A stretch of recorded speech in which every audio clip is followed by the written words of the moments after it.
Le 15 de France a tiré le gros lot. Avec le Japon, les États-Unis et les Samoa, les Bleus ont hérité d'une poule facile mercredi au tirage au sort du Mondial 2027 en Australie, avec ensuite une autoroute vers les demi-finales. C'est seulement dans ce dernier carré que les hommes de Fabien Galtier, qui devraient aisément sortir premiers de leur poule E, auront alors un énorme morceau au menu, avec le vainqueur d'un probable quart de finale entre les doubles champions du monde en titre sud-africain et les All Blacks néo-zélandais.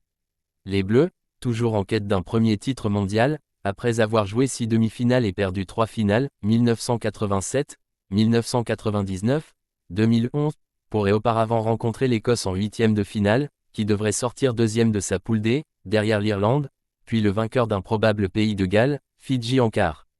Avec les 12e, 16e et 19e mondiaux en poule, le tirage au sort, effectué notamment par le pilier wallaby James Slipper, retraité des terrains depuis cet été après sa 151e sélection, et Alicia Lucas, ex-star australienne du 7, a donc été très favorable aux hommes de Fabien Galtier.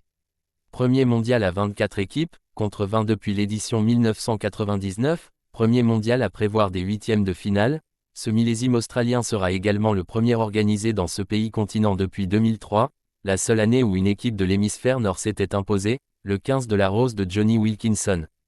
All Blacks ou Springboks en demi. Protégés dans le chapeau 1, celui du top 6 mondial, les Bleus d'Antoine Dupont, Romain Ntamak ou Damian Penaud, N5 mondiaux,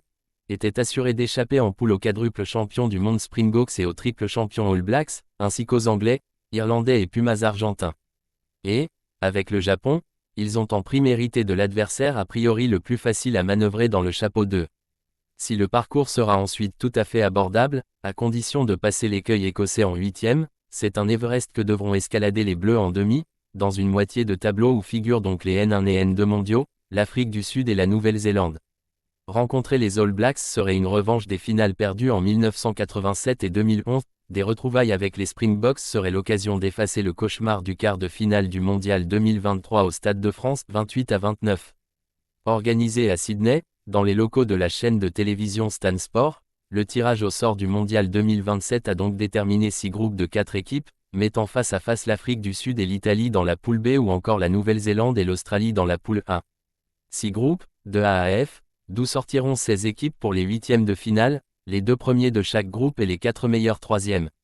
Angleterre, Australie en quart. Si ce premier tour éliminatoire ne devrait offrir aucun véritable choc, excepté donc ce possible France, Écosse, le tableau des quarts de finale est potentiellement somptueux, avec donc de probables Afrique du Sud, Nouvelle-Zélande et Argentine, Irlande, sans compter un possible Angleterre, Australie, la revanche de la finale de 2003, perdue par les Wallabies.